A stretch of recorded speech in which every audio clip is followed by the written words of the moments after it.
High বন্ধুরা, মিষ্টির home kitchen চ্যানেলে সবাইকে স্বাগত জানাই। আজ দেখাবো আমি কি রান্না করব। আজ বানাবো ভেন্ডি আলুর রেসিপি। তার জন্য প্রথমে একটা কড়াই বসিয়ে দিয়েছি।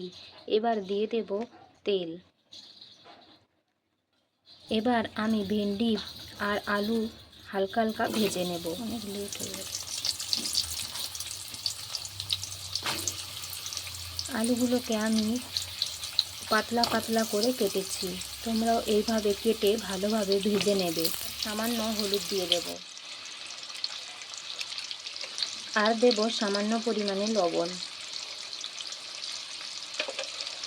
ভালোভাবে নেড়ে চেড়ে নেব।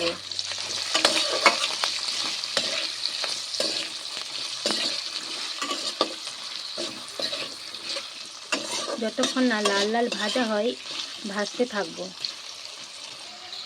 আলু ভাজা হতে হতে আমি সেই সময় মশলাটা তৈরি করে নেব। তার জন্য যা যা নিয়েছি কিছুটা পোস্ত আর কিছুটা সরষা আমি ভালোভাবে বেটে নেব। আলু আমার ভাজা হয়ে গেছে, এবার আমি নামিয়ে নেব। এবার ভেন্ডিটা হালকাভাবে ভেজে নেব। আলু ভাজার তেলে আমি এখন ভেন্ডিটা দিয়ে দেব।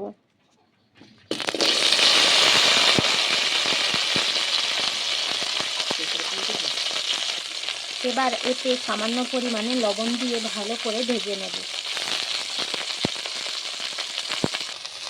ভেন্ডি আমার ভালোভাবে ভাজা হয়ে গেছে, এবার আমি নামিয়ে নেব। কড়াই ভালোভাবে ধুয়ে পরিষ্কার করে নিয়েছি। এবার আমি রান্না করার জন্য তেল দিয়ে দেব।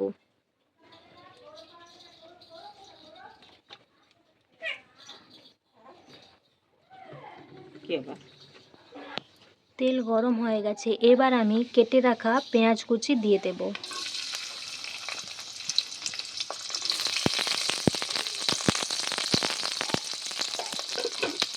ভালোভাবে ভাজা করে নেব।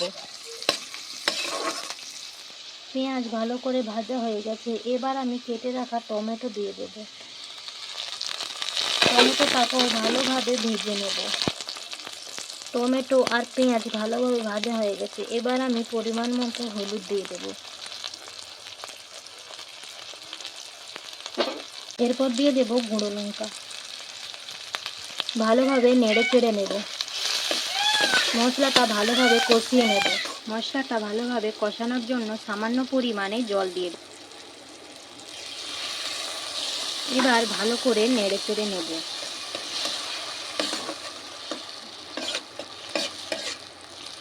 আবার কিছুক্ষণ মশলাটা কষতে দেব।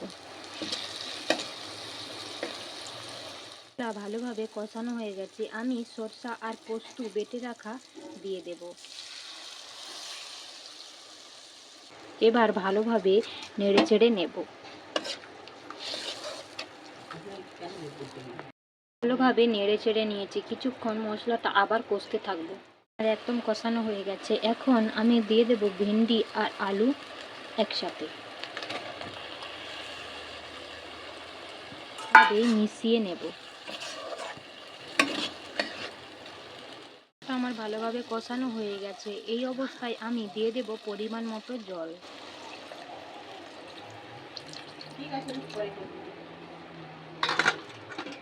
ভালোভাবে নেড়ে চেড়ে নেব।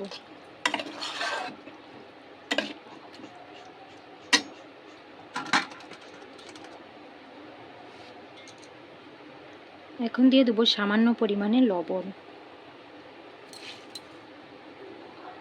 আবার কিছুক্ষণ ফুটতে দেব। আমার একদম রেডি হয়ে গেছে, এবার আমি নামিয়ে নেব। ভেন্ডি আলু রেসিপিটা আমার একদম রেডি হয়ে গেছে। দেখো তোমরা কত সুন্দর লাগছে দেখতে।